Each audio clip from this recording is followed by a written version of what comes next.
Salut tout le monde, j'espère que vous allez bien. Et aujourd'hui, comme vous pouvez certainement l'entendre, une voix pas terrible parce que j'ai chopé un rhume récemment, ça fait toujours plaisir. Avec donc cette voix pas terrible, je vais lancer cette série de vidéos destinées à lire, à appréhender un petit peu les livres qui ont été sélectionnés pour le prix Goncourt 2023. J'avais vraiment hâte de pouvoir commencer. Et en même temps, je voulais trouver un créneau, où ce serait plus confortable pour vraiment tourner en temps réel, pour avoir des images de qualité, etc.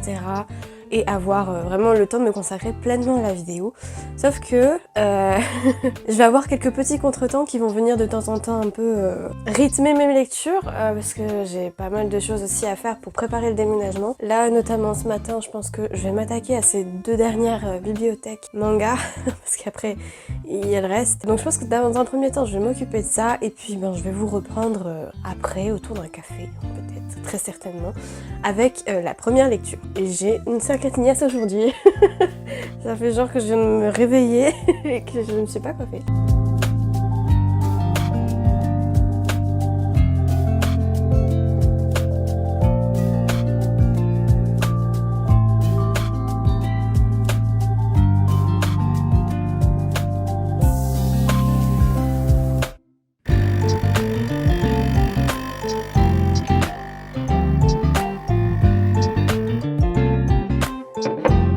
Bon, du coup, moi, je vais m'installer très confortablement sur ce fauteuil et ma pile à lire du challenge est juste ici, plus sur ma liseuse qu'il faut d'ailleurs que je charge. Je pense que je vais alterner entre un coup papier, un coup livre numérique. Juste à côté, c'est d'autres livres de la rentrée littéraire que j'ai tellement hâte de lire aussi.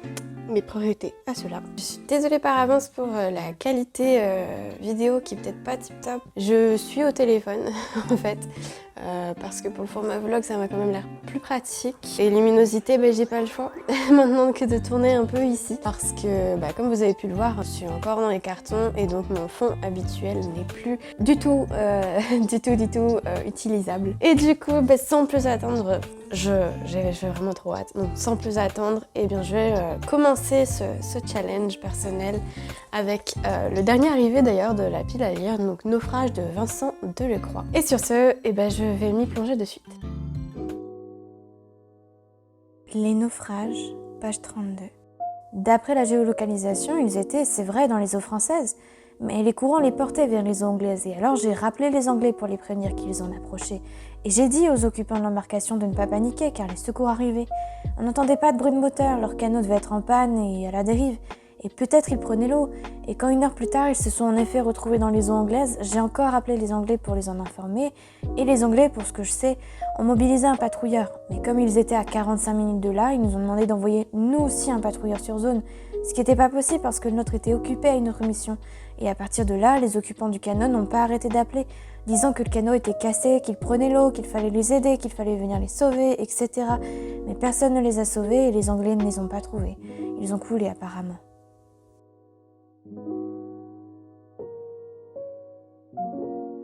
Naufrage, page 47.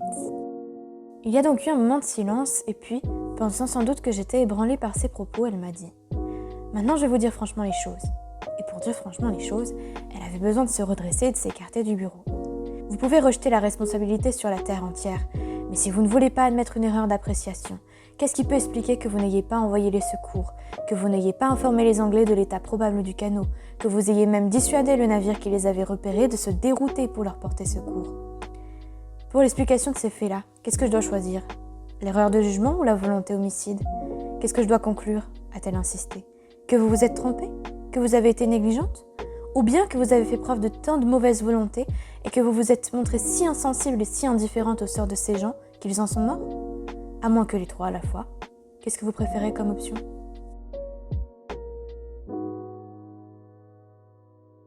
Alors, je suis arrivée à 32 pages de Naufrage de Vincent Delecroix, donc aux éditions Gallimard. Déjà, il me semble important de planter un petit peu, comment dire, l'histoire. On est sur un roman qui va parler d'un sujet, pour le coup, plutôt dramatique, en s'inspirant librement d'un fait divers qui a eu lieu en novembre 2021, où une opératrice qui est censée donc du coup diriger un peu les secours, les envoyer en mer quand il y a besoin et quand elle reçoit des appels d'urgence. Dans cette soirée, elle va recevoir plusieurs appels de la part de migrants qui sont sur des embarcations qui coulent tout simplement, dont un appel qui va malheureusement fuiter dans la presse et provoquer un scandale.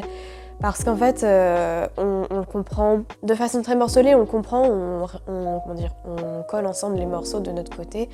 Mais en fait, elle a menti à ces migrants en leur disant que les secours arrivaient alors que pas du tout. Et en fait, leur calvaire a duré 3 heures. Et on reproche à cette garde-côte de ne pas avoir agi en conséquence, de ne pas avoir envoyé les secours et d'avoir tenu des propos qui n'avaient pas à être tenus. Alors c'est un sujet pour le coup qui est vraiment pas facile à mettre entre toutes les mains, qui est quand même plutôt bien traité parce que la facilité, je pense, aurait été de jouer dans le pathos entre guillemets en donnant la parole aux migrants plutôt qu'en donnant la parole aux gardes-côtes. Tandis que là, en tout cas pour l'instant, on a le point de vue de cette femme-là qui est confrontée presque chaque jour, quotidiennement à cette misère humaine et qui, doit un peu se barricader dans ses émotions et en même temps elle est un peu brute de décoffrage et elle n'est pas forcément très sympathique non plus, hein. Elle est pas toute blanche, on va dire, sur la question. Elle a des opinions qui sont un peu tranchées, mais en même temps, elle a des propos qui sont parfois très justes, qui mettent un peu en avant l'hypocrisie de la société vis-à-vis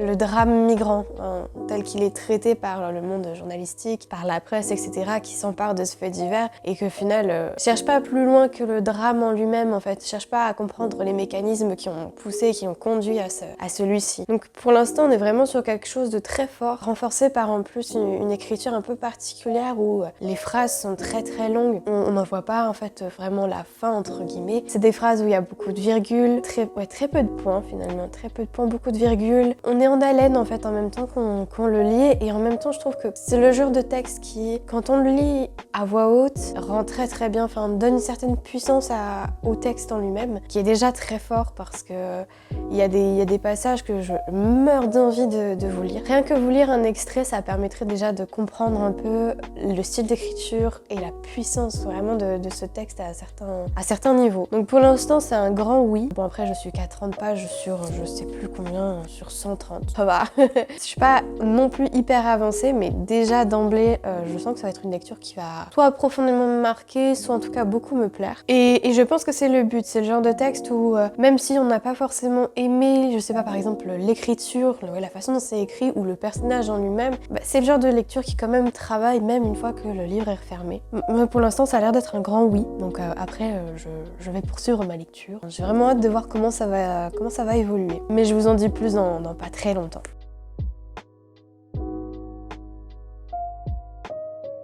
Naufrage, page 49. Mais comme manque d'empathie était une expression que l'enquêtrice avait aussi utilisée quelques minutes plus tôt à propos de ma manière de résumer les faits, je lui ai rappelé ce que j'avais dit pour commencer, à savoir que l'empathie est précisément déconseillée et qu'il n'est pas difficile de comprendre pourquoi. Soit on sauve, soit on compatit. Soit on se pose des questions, soit on agit. Et alors, ai-je demandé, qu'est-ce qu'on préfère? Que j'organise les secours ou que je pleure au micro avec eux? On me reproche d'être sans âme, mais cette âme, justement, je la laisse en arrivant dans les vestiaires et elle rentre tout simplement pas dans mon uniforme. Je la retrouve en sortant, intacte, dans mon casier. Pas plus d'âme que de conviction à l'intérieur du poste, et l'âme c'est quelqu'un d'autre qui en dispose, je suppose, ailleurs, et qui me dit qu'il faut sauver des gens qui sont en péril de se noyer. Ce que je fais parce qu'il me le dit, et je sauverai pareil des chatons ou des bébés phoques, il suffit qu'on me dise que c'est ça qu'il faut faire. L'empathie, ai-je dit à la capitaine de gendarmerie, c'est une crétinerie luxueuse que se paient ceux qui ne font rien et qui s'émeuvent au spectacle de la souffrance. Mais le vrai, c'est qu'on peut pas faire les deux à la fois. Il y a des gens, je suppose, qui sont très forts pour s'émouvoir sur le sort d'autres gens, et même pour s'intéresser à leur sort tout simplement. Et je suppose aussi qu'ils sont nécessaires et je leur fais confiance pour me dire ce qu'il faut faire. Mais moi, je suis pas très forte pour cela. Et de toute manière, c'est pas mon métier. Mon métier, de manière plus générale, c'est pas de m'intéresser à la vie de ces gens ni de m'émouvoir de leurs souffrances, prétendues ou réelles. C'est de les sortir de la baille si c'est nécessaire. Je veux pas les connaître, ces gens. Je veux rien avoir à faire avec eux, avec leur vie. Je veux dire, leur vie d'avant, leur existence, leur histoire, qui ils sont, ce qu'ils ont fait ou ce qu'ils valent et surtout ce qui les a poussés à être aussi cons. Moi, j'ai affaire qu'à la vie toute nue.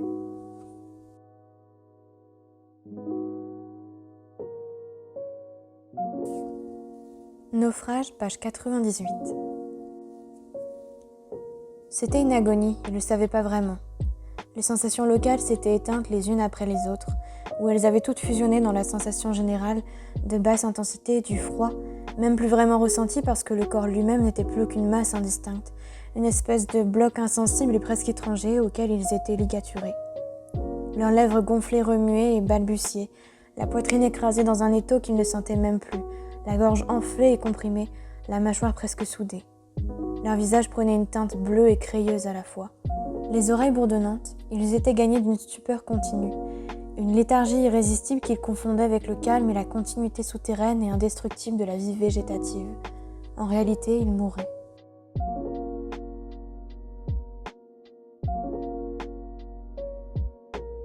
Il est 11h, bientôt midi maintenant. Je suis arrivée à la moitié du roman, enfin plus de la moitié du roman, parce que je suis à 83 pages, sur toujours 140 à peu près. Alors, là pour l'instant, dans toute la première partie, ce qui se dessine vraiment, c'est le côté dichotomie. On a deux visions qui vont s'affronter en fait autour de ce drame. On a d'un côté donc cette garde-côte qui va parler de ce quotidien où au final elle est toujours confrontée au même schéma et où elle, grosso modo, elle peut pas faire grand chose si ce n'est envoyer les secours, évaluer la situation, faire le tri comme elle le dit finalement, tout en se coupant un peu de ce côté humain en fait. Il y a vraiment cette dimension de, elle explique que quand elle va au travail, elle laisse sa conscience, etc., son âme entre guillemets dans son casier pour pouvoir vraiment se concentrer et agir, ne pas se laisser envahir par l'empathie. Et de l'autre, on a vraiment cet agent des forces de l'ordre, qui est une femme aussi, qui, elle, ne comprend pas du tout, en fait. Il y a vraiment une incompréhension de part et d'autre, parce que la gendarme, enfin, force de l'ordre, ce qu'elle aurait aimé, c'est voir plus d'empathie, en fait. Accéder à l'humanité de cette personne qui est finalement accusée. Essayer de la comprendre et en même temps, vraiment, il y a un dialogue de sourds entre les deux, parce que ni l'une ni l'autre ne comprennent vraiment ce que l'autre essaye de dire. Ou en tout cas, elles partagent pas du tout la même vision et c'est vraiment deux mondes qui s'affrontent. C'est super intéressant parce que du coup, on a vraiment les deux courants de pensée qui peuvent émerger dans la société et en même temps, c'est toute une tragédie qui se dessine de part et d'autre.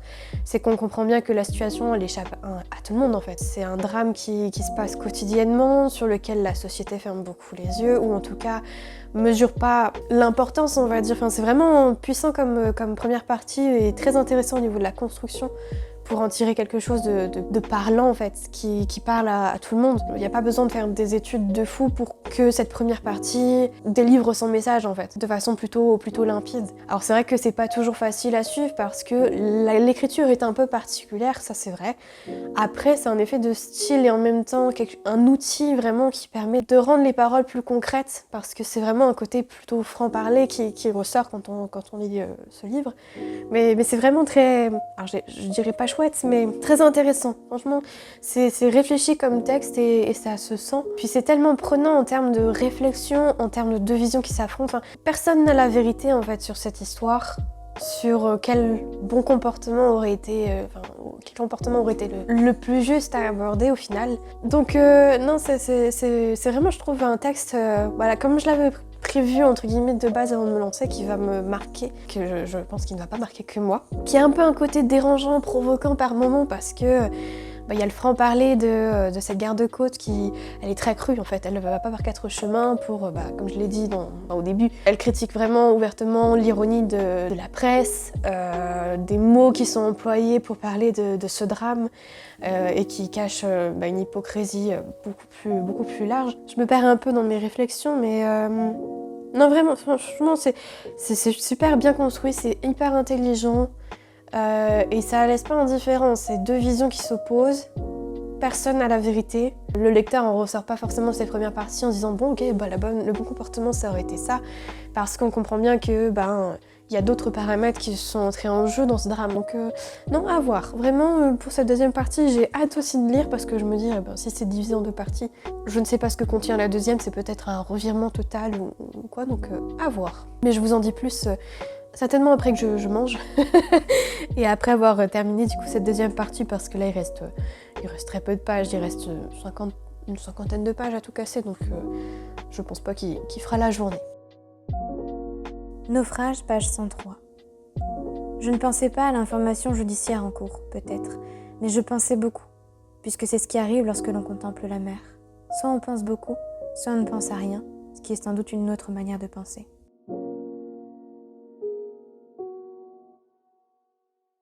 Naufrage, page 107. Mais j'aimais la mer. Alors bien sûr que j'étais avertie qu'elle est dangereuse, puisque c'est la seule chose qu'on n'a jamais réussi à dompter en 30 000 ans, et c'est jamais vrai qu'on en prend possession, qu'on a conquis les mers, comme on dit, parce que ce n'est pas comme un territoire ou un champ, c'est le contraire de la terre, sa négation.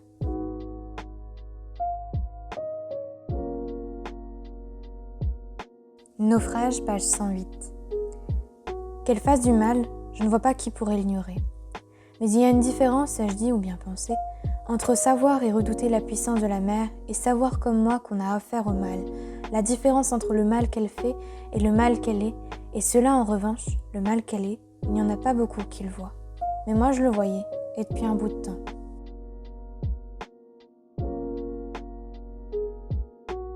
Alors, j'ai pas encore été mangée.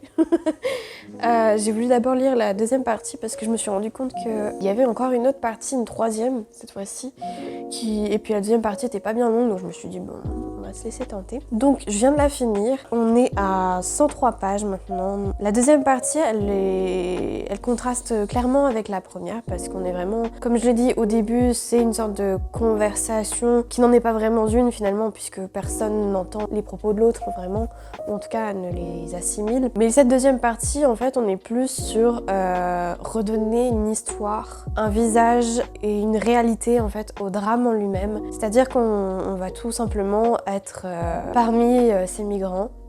Les migrants donc de l'une des embarcations qui a sombré cette nuit-là en novembre 2021. On va les suivre à mesure que ils progressent à travers les flots, mais aussi à mesure que les ennuis s'accumulent. Et ce qui est saisissant par rapport à cette première partie, c'est vraiment que l'écriture est radicalement différente. L'auteur a eu l'intelligence vraiment de proposer quelque chose qui contraste, avec une écriture qui là pour le coup est vraiment plus, comment dire, pas démunie, mais on va directement à l'essentiel. On est sur quelque chose de qui est raconté presque factuellement en fait. On n'est plus sur des propos qui sont échangés, mais plus sur un récit des faits. En fait, tout simplement, on est sur une sorte de récit des faits, romancé on s'en doute en grande partie, puisque l'auteur le précise bien au début de son roman que c'est librement inspiré de faits réels, mais pour autant on se doute que c'est renseigné, documenté un maximum pour coller au plus près de cette réalité et du drame en question. Et je trouve vraiment que c'est super intelligent de la coller directement après un échange autour de ce drame. On lui donne corps en fait à cette histoire, on lui donne une nouvelle dimension et on explore entre guillemets la question, si je puis dire, sous différents angles, sans toujours avoir clairement de réponse sur quel aurait été le comportement le plus juste. Mais le fait de voir cette réalité-là se jouer, ce drame se jouer, avec toutes les horreurs que cela comporte, je trouve ça particulièrement poignant. Là, en fait, autant la première partie, ça te fait réfléchir considérablement, sans t'apporter de réponse, autant la deuxième partie, c'est vraiment plus le côté poignant qui va ressortir. On sait que nous, en tant que lecteurs, on sait que c'est voué à l'échec, comme malheureusement beaucoup de ces excursions sur les flots. Donc c'est particulièrement intelligent, je trouve, d'avoir accoler les deux. Par contre, je sais pas du tout la troisième partie qui va parler, qu'est-ce que ça va apporter à l'histoire. À nouveau, j'ai hâte d'en savoir plus. Je sais pas si je vais faire une pause en fait dans ma lecture parce que j'ai vraiment envie de savoir. Donc voilà, pour l'instant, c'est tout ce que je peux vous dire. On est quand même sur un sacré ouvrage avec beaucoup de potentiel. Alors après, est-ce qu'il va passer la deuxième sélection? Peut-être. Ça, je pourrais que vous dire au fur et à mesure de mes lectures, évidemment, pour pouvoir quantifier un petit peu ou vous dire à peu près ce que j'en ai pensé. Mais là, pour l'instant, on met quand même la barre plutôt haut. Naufrage, page 120. 2 ont survécu, ai-je pourtant pensé. La prochaine fois 20, 27 sur 29 au lieu de l'inverse. Mais il en suffit d'un qui se perde, et il y en a toujours un. Il faut qu'il y en ait un, et alors c'est comme si on n'avait sauvé personne. Naufrage, page 132. Ils ne voient rien, mais ils sont quand même au spectacle. Y a que moi qui ai les jumelles de théâtre et qui vois, mais pas un dans le public pour me les demander et me les emprunter, et moi encore pour monter sur la scène obscure, pas un qui fait mine de se lever pour mettre les pieds dans l'eau. Y a que moi qui vois, et qui entend, et qui répond. Et l'aveugle qui maintenant crache sur moi en terminant son copieux déjeuner avec ses collègues, avant de retourner dans son petit bureau, je lui demande « Le type qui dort dans un carton au pied de ton immeuble, connard, tu ne le vois pas non plus ? Pourtant il rame pareil sur le bitume, et coule pareil. Il n'est pas à des dizaines de kilomètres en pleine mer pourtant, et en pleine nuit celui-là. Et il est assez facile à géolocaliser, il est au bout de ta chaussure. Alors, tu lui envoies les secours ou c'est encore à moi de le faire ? » Alors, je viens de terminer du coup la troisième et dernière partie de Naufrage. Je suis un peu plus mitigée sur la troisième partie parce qu'elle me semble moins accessible que les deux autres. Mais pour resituer, du coup, on retourne sur ce personnage de cette jeune femme, cette garde-côte, qui, avec un style qui est plus factuel à nouveau comme pour la deuxième partie, revient sur ce qui s'est passé, mais seule. Il y a quelques interrogations du coup qui surviennent par rapport à la première partie où je suis pas sûre d'avoir toutes les réponses, mais voilà, c'est un peu l'occasion pour elle de, face à la mer, de se questionner sur ce qui s'est passé et de se remettre en question, oui et non. J'avoue que c'est pas ma partie préférée du roman et que la façon dont le fait que ça se termine comme ça par ce point de vue-là, je suis pas ultra fan. J'ai l'impression un peu de retomber un peu brutalement en fait. Je sais pas. Je suis pas 100% satisfaite de cette dernière partie. Honnêtement, c'est pas celle qui m'aura le plus touchée, etc. J'ai relevé quelques beaux passages, quelques belles citations quand même qui restent ultra importantes et marquantes. Pour autant, c'est pas celle que je retiendrai le plus du roman. Néanmoins, franchement, ça reste un roman où on est sur quelque chose qui est construit, où vraiment la construction est réfléchie. Les propos tenus sont réfléchis, les personnages sont aussi travaillés. Enfin, on sent que derrière, voilà, l'auteur, il a voulu parler d'un sujet qui s'inspirait d'un fait divers qui a profondément marqué la société pour aller plus loin, pour l'utiliser en tant que matériel et interroger la société au travers de ce fait divers. Donc c'est vraiment super intéressant. Franchement, si vous avez l'occasion de le lire, mais foncez parce que c'est le genre de lecture où voilà, vous ressortez avec des questions, de nouvelles réflexions. Et de manière générale, vous en ressortez plus grandi et en même temps, voilà, c'est pas un sujet très facile, mais c'est un sujet aussi qui est pas traité de façon très neutre, on va dire, par les médias. Là, ce qui ressort un peu quand on termine la lecture, c'est qu'on se dit qu'on a tous une part de responsabilité quelque part et que c'est un peu, hypocrite que de se jeter, entre guillemets, sur la personne qui a répondu à l'appel, qui a pas, entre guillemets, répondu comme la société voudrait qu'on réponde à un tel appel et agit en conséquence. On lui reproche à elle tout ce qui s'est passé comme si c'était elle qui portait la seule charge, alors qu'on a un très beau passage où elle dit très bien qu'on est un peu des spectateurs aveugles d'une certaine façon, tous et toutes des spectateurs aveugles de ces drames qui se jouent tout le temps. Il n'y a pas de pause en fait dans ce drame, c'est vraiment chaque nuit, voilà, il y en a qui s'embarquent à nouveau dans ce périple qui est plus ou moins voué à l'échec. Et pour autant, on détourne un peu les yeux, ou en tout cas, on trouve facilement un bouc émissaire pour se décharger un peu de cette culpabilité-là et de cette responsabilité-là. C'est un roman qui reste, vous le voyez, hein, je viens de le terminer et c'est encore un peu brouillon, mais en même temps ça travaille forcément. Ça reste une belle découverte, franchement. Honnêtement, si c'est lui qui venait à gagner le prix Goncourt, il y aurait matière. Je veux dire, ce serait mérité amplement parce qu'il y a tout ce travail en amont qu'on ressent, aussi bien au niveau documenter la condition des traversées des migrants, mais au-delà de ça, chercher un peu à avoir au-delà du fait divers et interroger différents angles par rapport à ce drame.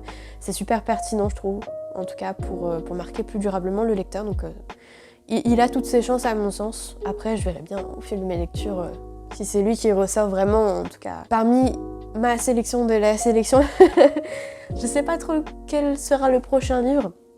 Là, je vais vraiment faire une pause pour aller manger parce que je commence un peu à avoir faim, j'avoue. Mais je voulais terminer le roman pour vraiment terminer de cette bulle. Franchement, c'est très très bien écrit. Au niveau de la plume, il n'y a aucun souci. C'est le genre de sujet qu'il faut lire parce que c'est un truc qui nous concerne tous et toutes. Pour autant, si vous êtes très sensible à la question, passez votre chemin. Le but, c'est pas de vous traumatiser par la lecture, vous voyez. Pour l'instant, c'est un... Moi, je dirais... J'alternerai entre un 4 sur 5 ou un 5 sur 5 pour Naufrage de Vincent Delecroix aux éditions Gallimard. Alors, une fois cette pause repas achevée, donc j'ai pu au moins me demander quel prochain livre de la sélection me tentait le plus pour la suite. Et c'est vrai que de mémoire, la semaine dernière, il y a eu une émission de la Grande Librairie où Neige Sino y passait pour parler de son nouveau livre, donc Triste Tigre, aux éditions POL. Alors j'avoue que le livre me tentait d'emblée, enfin de base je l'avais déjà pris parce que le sujet m'intriguait beaucoup. Après j'avoue que son intervention m'a un peu laissé mitigée dans le sens où c'était pas très clair. Genre, elle est passionnante à écouter, mais la façon dont elle parlait du livre, c'était pas très clair à mon sens, et du coup j'étais un peu mitigée quand elle est passée. Ça m'a pas non plus empêché, dégoûtée de la future lecture. Mais c'est vrai que j'avais été un peu mitigée, un peu déçue par son intervention. C'était pas ce à quoi je m'attendais. Donc, je me suis dit que ça pouvait être parfait pour la prochaine lecture, pour voir un petit peu. Alors, on n'est toujours pas sur des sujets très très réjouissants, hein, parce que de mémoire, Triste Tigre est quand même sur les violences sexuelles. Donc bon, on va dire qu'en termes de sujets joyeux, on a connu mieux. Mais pourquoi pas, j'attends de voir. On est quand même sur un livre où il y a à peu près 276 pages. Je pense que ça va me tenir au moins l'après-midi, je pense. Ça devrait en tout cas. Mais de toute façon, je vous tiens au courant et je vous retrouve dans quelques heures, dans quelques minutes. Je n'en sais rien du tout.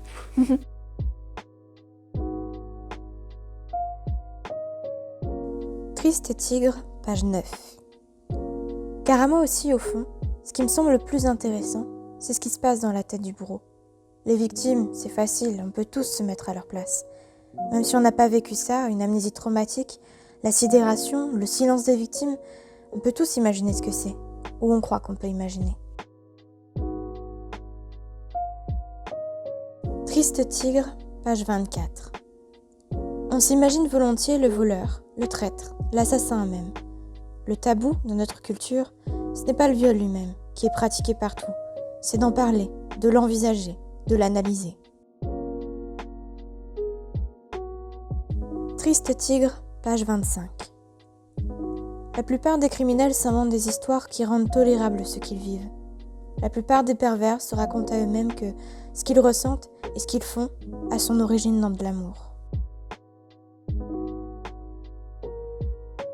Bon, on va mettre comme ça. Je sais pas si ça rend très bien ou si ça fait pas un effet un peu flou. Il est 14h30, ça doit faire une bonne heure maintenant, je pense, que je suis en train de littéralement dévorer le livre Triste Tigre. Alors, il est vraiment pas simple à résumer, parce que c'est un livre de non-fiction.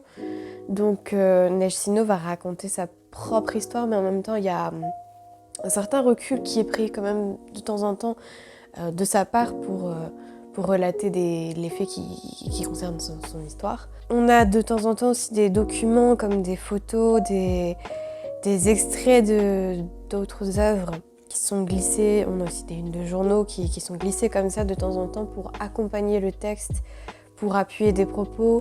Je pense notamment à tout un passage où elle va parler de l'œuvre de Nabokov, Lolita, pour introduire son histoire et également pour décrire un peu tout le phénomène qui s'est passé autour de la réception du livre et comment aussi ça a été mal perçu, bref, plein de choses comme ça qui sont très intéressantes.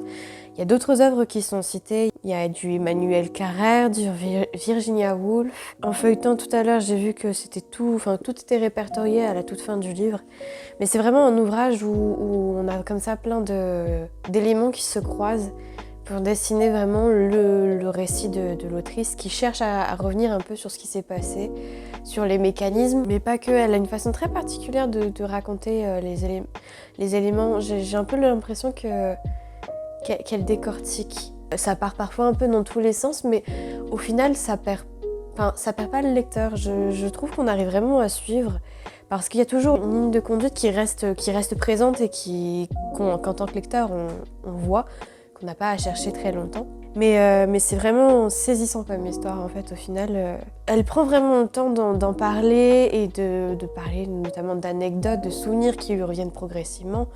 Elle parle du procès, elle parle de comment elle en est arrivée au procès, là, en tout cas, là où j'en suis, elle parle de ce qui l'a amenée à dénoncer son beau-père. Et non, c'est vraiment très, très riche comme lecture et en même temps très marquant. Accessible aussi. Alors après, le sujet, évidemment, c'est pas à mettre entre toutes les mains. Si vous êtes une personne qui est sensible à cette question-là, des violences sexuelles, voilà, c'est à vous de peser le pour et le contre. Mais franchement, c'est un livre qui reste très puissant. Dans un autre genre que Naufrage, parce que là, il y a cette dimension où de temps en temps, l'autrice va nous interpeller, nous, directement. Je trouve qu'on est plus... C'est plus immersif comme lecture, parce qu'on a cette impression que de temps en temps, voilà, l'autrice s'adresse à nous directement, nous interpelle et qu'elle est vraiment là pour en fait mettre des mots tout en restant très, objective sur la situation. Et elle a une vision qui n'est pas forcément très commune dans la plupart des livres un peu témoignages sur les violences sexuelles. C'est-à-dire qu'elle n'est pas là à dire que ça va la libérer ou que ça va foncièrement l'aider, entre guillemets, d'en parler là à travers ce livre, qu'elle n'a pas non plus la prétention d'aider d'autres personnes en fait à travers son histoire. C'est tellement compliqué d'en parler en fait.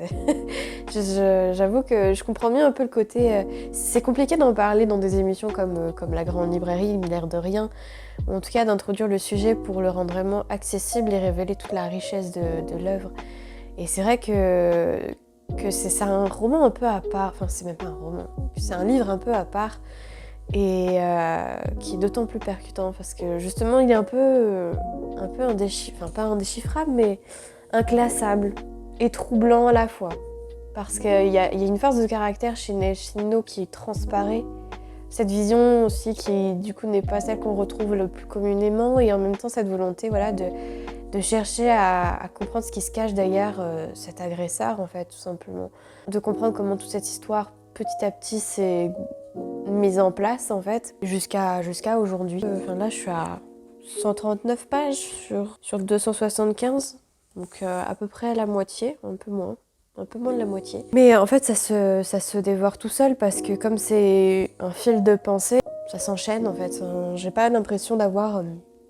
de rupture particulière comme c'est le cas pour Naufrage où toute la première partie, déjà c'est composé en plusieurs parties, donc il y a vraiment cette cassure entre guillemets.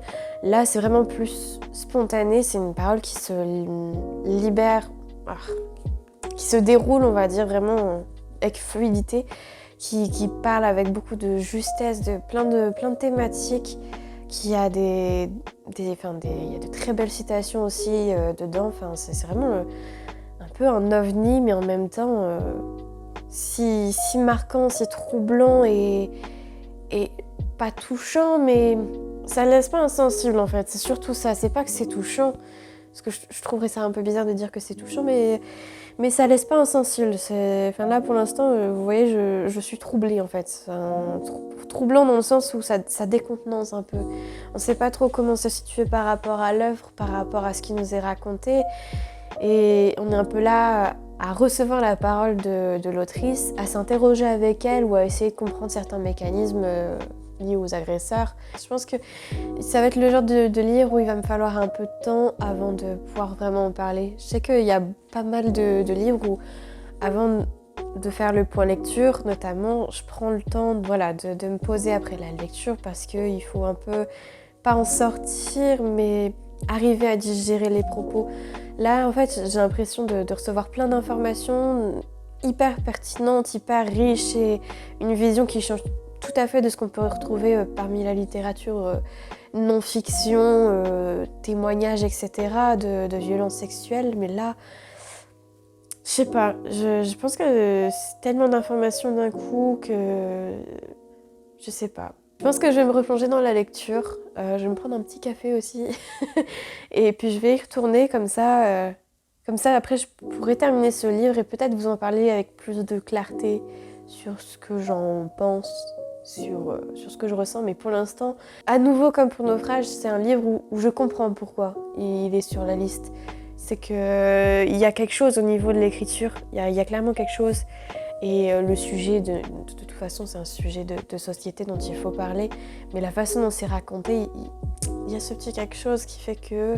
il détonne un peu. Voilà. Ça fait un peu une petite pépite, entre guillemets, qui reste intéressant à lire.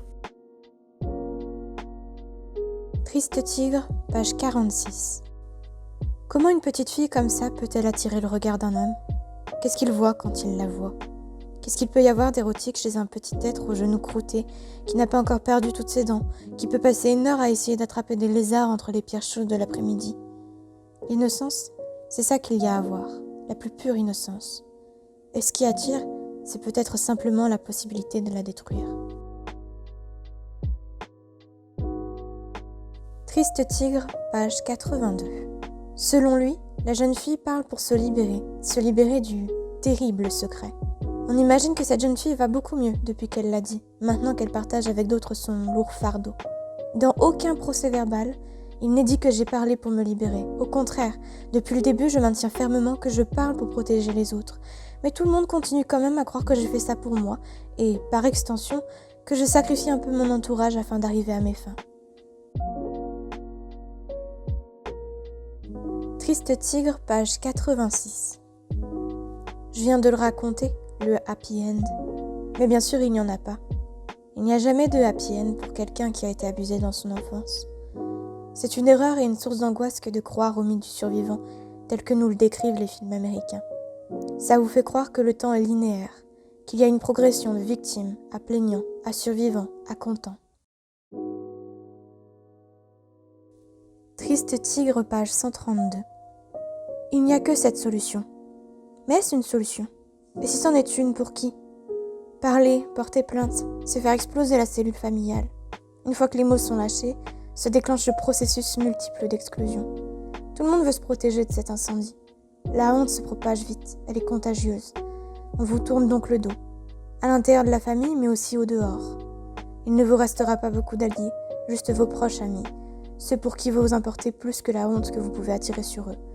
C'est une consolation, c'est vrai, mais tout le monde n'est pas prêt à vivre toute sa vie dans cette solitude. Triste tigre, page 163. Un jour, j'ai compris que c'était terminé tout ça. Le viol, l'enfance, la famille. Maintenant, je pouvais partir vivre ma vie. J'ai cru que j'étais libre. Mais on n'est jamais complètement libre, puisque rien ne finit vraiment, et que si on devient quelqu'un d'autre, cette part de nuit continue son chemin elle aussi. Il n'était plus là, il ne pouvait plus m'atteindre. Je pouvais sortir dans le monde, rencontrer des gens, parler, rire, sans qu'ils ne viennent plus jamais me reprendre. Seulement, partout où j'allais, à n'importe quel moment, je tournais la tête et je voyais son ombre. Triste tigre, page 205. L'éloge d'une résilience à toute épreuve, la valorisation des surhommes et surfemmes qui s'en remettent, me semble aller dans le sens d'une idéalisation nocive, parce qu'il condamne à encore plus de désespoir ceux qui savent qu'ils ne s'en remettent pas.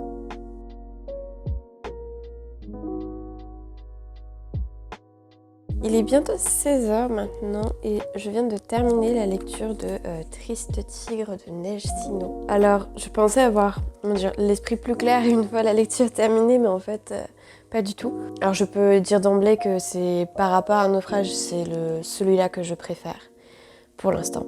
Pour toutes les qualités que j'ai pu dire en fait précédemment, c'est pas une vision qu'on retrouve communément autour de la question des violences sexuelles, et là, surtout en l'occurrence, des violences sexuelles à l'encontre d'enfants. Et en même temps, c'est surprenant de force de la part de l'autrice. Honnêtement, là, je viens de refermer le livre et je suis juste admirative devant le parcours de Neige Sino. J'ai envie de lire d'autres livres. J'ai vu qu'elle avait fait un autre livre, donc j'ai envie de le lire pour voir un peu ce qu'elle a pu faire par le passé. Et j'ai envie de voir aussi où est-ce que ça va la conduire, en tout cas au niveau littéraire. Mais vraiment, il y a un truc au niveau de la plume, c'est indéniable. La façon qu'elle a d'écrire et de nous emporter d'une réflexion à l'autre, puis de temps en temps nous parler de ses souvenirs, nous retracer son parcours, puis revenir sur des propos plus philosophiques, questionner plus largement la société et son fonctionnement. C'est impressionnant, mais en fait, on se laisse prendre par la main par l'autrice qui va juste, voilà, tout simplement nous raconter son histoire. J'ai pas pu le lâcher finalement, je pensais que j'aurais pu faire des pauses entre temps, parce que c'est pas non plus un sujet qui est très facile à lire, hein. Mais non, une fois que t'es embarqué dedans, tu veux savoir un peu le fin mot de l'histoire. Et en même temps, tu sais pertinemment que tu auras un fin mot qui n'en est pas vraiment un, parce que, comme elle le dit elle-même, au final, il n'y a pas vraiment de happy end ou quoi qui attend en fait au bout de cette lecture en fait. Il y a des phrases qui sont juste absolument magnifiques, d'autres où c'est un peu plus cru. Alors elle se justifiait juste après, il y a un passage particulièrement cru où j'ai un peu tiqué, mais elle se justifiait juste après en disant que justement une de ses amies lui a fait remarquer que c'était très cru et que ça pouvait un peu être pris comme une provocation envers ses lecteurs. Et en fait elle se justifiait juste après, donc en fait tout est pensé, tout est, tout est calculé et dénote quelque chose, enfin, traduit une intention particulière. Et non, vraiment, je suis tout simplement à la fois touchée, à la fois marquée par cette lecture. Enfin, là, vraiment, Naufrage, j'ai beau l'avoir beaucoup aimé, en fait, il me fait si pâle figure par rapport aux émotions véhiculées par Triste Tigre que c'est saisissant. Alors le prochain, je n'ose même pas imaginer comment ça va être, parce que passer après Triste Tigre, c'est un peu, je pense, compliqué. Je pense que je vais lire autre chose en dehors de la rentrée un peu littéraire et du prix Goncourt pour essayer de retomber un petit peu, mais c'est vrai que waouh, c'est fort comme livre, mais dans tous les sens du terme, autant en termes de sujet que de façon dont c'est traité en fait. Et puis la richesse du récit, c'est fou aussi. Enfin, je ne suis qu'admiration en fait. C'est vraiment une histoire si riche, si dense et en même temps si facile à suivre. En fait, c'est ça aussi qui est étonnant, c'est cette capacité à nous embarquer d'un point à un autre. Donc vraiment, j'ai un gros coup de cœur pour celui-ci. Franchement, s'il n'est pas au minimum sur la deuxième sélection, ce serait un peu étonnant, parce que il y a une qualité littéraire aussi derrière que, le sujet est pas simple, hein, clairement. Je le mettrais pas entre toutes les mains. Si je devais le conseiller en librairie, je tâterais le terrain très longuement avant, parce que comme j'ai dit, il y a des passages où si on n'est pas un tant soit peu intéressé par la lecture, ça peut vraiment rebuter, parce qu'il y a ce côté cru, même si c'est justifié, qui peut un peu choquer certains lecteurs ou lectrices, mais je l'ai déjà dit, mais je pense que ça va faire partie de ces livres où il va me falloir un peu redescendre avant de pouvoir vraiment vous en parler plus efficacement que de vous dire waouh, c'est trop bien, parce que c'est pas très constructif. Je pense que je vais m'arrêter là au moins pour aujourd'hui, parce que vraiment là, y a des livres où il faut prendre le temps de redescendre si on veut pas après enchaîner les déceptions ou pas être assez objectif sur la qualité des prochains. Donc non, pour l'instant, c'est deux très belles découvertes.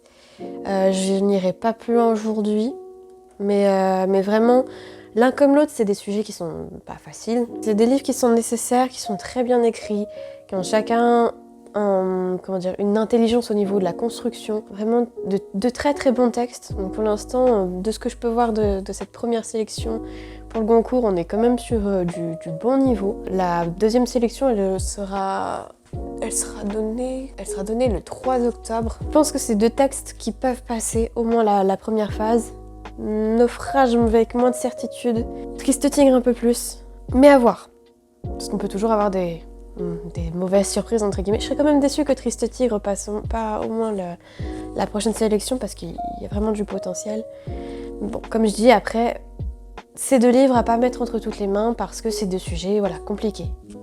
Mais si vous êtes tenté, intéressé un peu par le sujet, si vous voulez voir de très bons ouvrages avec une réflexion intelligente, avec une construction intelligente et une qualité au niveau de la plume, foncez vraiment. Moi sur ce, je vous laisse au monde pour aujourd'hui. Il faut que je décante.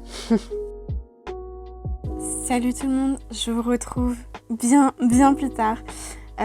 Pour faire un petit disclaimer en fin de cette vidéo, parce que suite à de très très nombreux problèmes techniques et de planning, J'ai décidé de couper la vidéo en plusieurs parties, histoire que ce soit plus digeste, histoire de pas manquer de place sur mon PC et d'avoir voilà, quelque chose d'un peu plus dynamique, d'un peu plus sympa au niveau du format à vous proposer. Je suis vraiment désolée, vraiment pour le retard que la série a pris. Parce que c'était censé vraiment être un vlog où voilà, je comptais uploader les vidéos plutôt de façon régulière. On va dire qu'il y a eu pas mal d'aléas de la vie qui ont compliqué tout ça. Mais je pense que si vous avez vu d'autres vidéos sur la chaîne, j'ai déjà dû en parler dans les en ligne. Donc voilà. En tous les cas, je m'attaque directement à la partie de cette vidéo, histoire de pas trop vous faire attendre. Alors, je me doute que du coup, d'ici là, les résultats du concours auront été dévoilés. Mais à mon sens, la vidéo, elle perd pas forcément de son utilité parce que ça permet toujours de débroussailler les premiers titres sélectionnés et de voir un peu ce qui s'en dégage. Alors, j'ai vu que la plupart des livres que je vais chroniquer, notamment dans la prochaine partie, ne sont pas retenus. Naufrage de mémoire n'a pas été retenu également. Là, il reste plus que Veiller sur elle, Triste Tigre, Humus et le lit de Reinhardt. Donc je ne sais plus le nom, mais je crois que c'est Moi Suzanne et l'écrivain, quelque chose comme ça. Donc, manque de peau, certains des livres que j'avais beaucoup aimés, sur lesquels je comptais, ne sont pas retenus, mais Triste Tigre et Veiller sur elle sont toujours en lice et les résultats normalement arrivent demain, je crois, parce que nous sommes le 6 novembre. Donc j'ai pris beaucoup de retard effectivement, mais ça m'a pas empêché de faire de très belles découvertes littéraires et j'espère que ça vous a permis aussi d'en découvrir certaines, même si les livres ne sont pas sélectionnés, je trouve que la plupart ont beaucoup de qualité, donc n'hésitez pas et puis moi je vous dis à très bientôt pour la partie 2. Salut!